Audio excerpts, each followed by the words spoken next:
Ever notice how you'll explain your feelings to your cat in detail, like they're your therapist, but struggle to say the same thing to an actual human?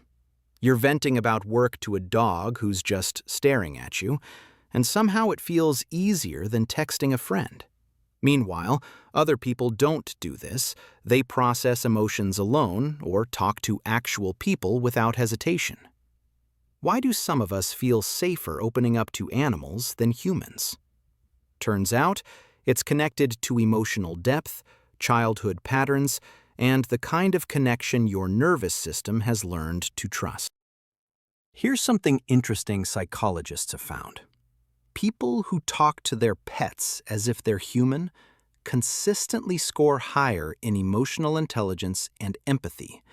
They're better at reading emotions, better at noticing subtle signals, and better at forming genuine bonds. It makes sense.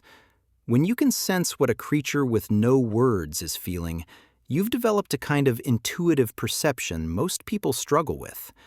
That's why talking to pets comes so naturally. It's an extension of the empathy you already carry. Let's talk about anthropomorphism.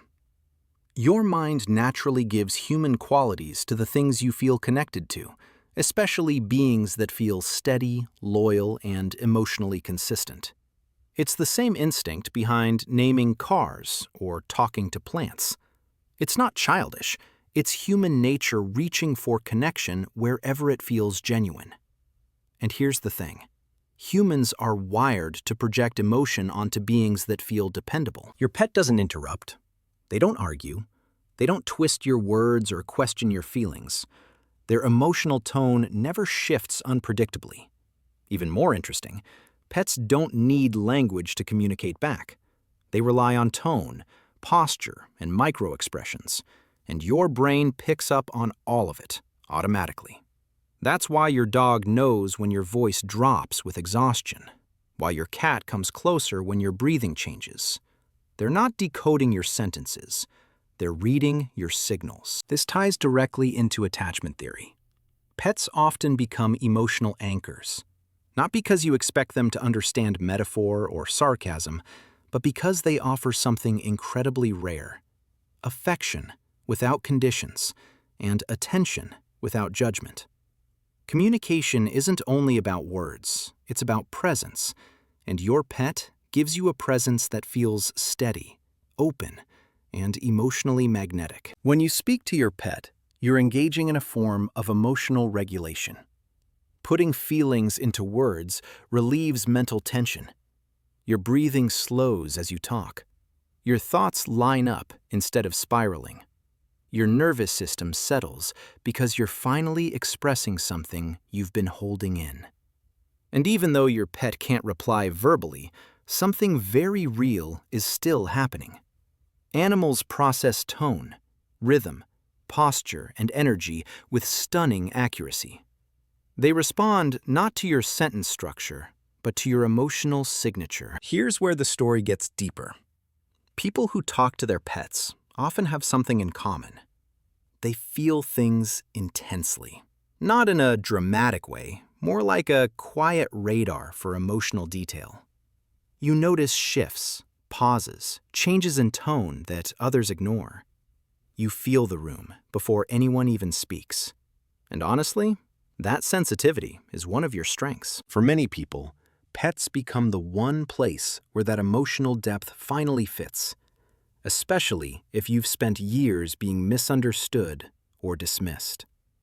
If you've had to repeat yourself to be heard, if people talked over you, minimized you, or treated your feelings as an overreaction, after a while, you stop opening up in those spaces.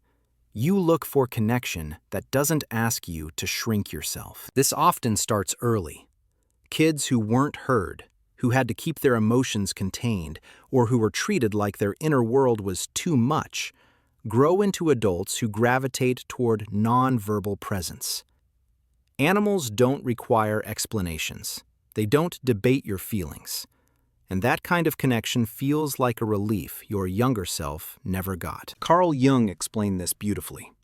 He believed animals represent the parts of us that remain instinctive, untamed, honest, the parts most people bury to fit into the world. When you talk to your pet, you're interacting with a mirror. Not a mirror of your outer personality, but a mirror of the parts you forget. Softness, loyalty, innocence, intuition. This is what psychologists call co-regulation, syncing your emotional rhythm with another being.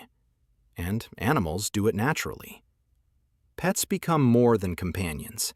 They become emotional witnesses. Someone you can speak to without fear of ridicule or dismissal. Someone who listens without twisting your meaning. Someone who stays not because you earned it, but because that's who they are. Here's the truth you probably already felt somewhere deep down. People who talk to their pets aren't strange or naive. They're something rarer. They're the people who feel life in a way others can't. The ones who notice subtleties. The ones who actually see emotion instead of rushing past it. The ones who understand connection beyond words. Talking to your pet isn't just a cute habit. It's a sign that your heart stayed open in a world that constantly tries to harden people. And that's a rare kind of strength.